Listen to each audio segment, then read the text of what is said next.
Hello friends, good morning. কেমন আছো তোমরা সবাই? আশা করি সবাই খুব ভালো আছো। আমিও খুব ভালো আছি। তো আমি এখানে দেখতেই পাচ্ছ রেডি হয়েছি, ছেলেকেও রেডি করিয়েছি।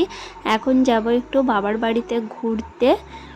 কয়েকদিন ধরে খুব ইচ্ছা হচ্ছে, ষষ্ঠীতে এবার যাওয়া হয়নি, তাই তোমাদের দাদাভাইকে বললাম চলো যাই। মেয়েটাও গেছে, ওর মামারা এসেছিলো, মামাদের সাথে গেছে। তো মেয়েকেও কদিন ধরে দেখছি না, তো ফাইনালি চলে এসেছি। প্রচণ্ড রোদ গরমের মধ্যে এসেছি। এখন বাজে 1:30। বাড়ির থেকে 1টার সময় বেরিয়েছি, এসে দেখি আমার মেয়ে এখানে ঘুমাচ্ছে।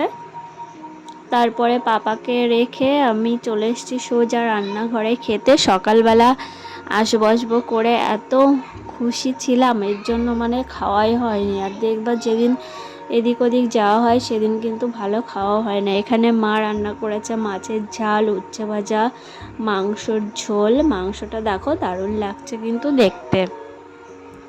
তো বাবার বাড়ি এসছি, এসে ভালো মন্দই খাওয়া দাওয়া করলাম, করে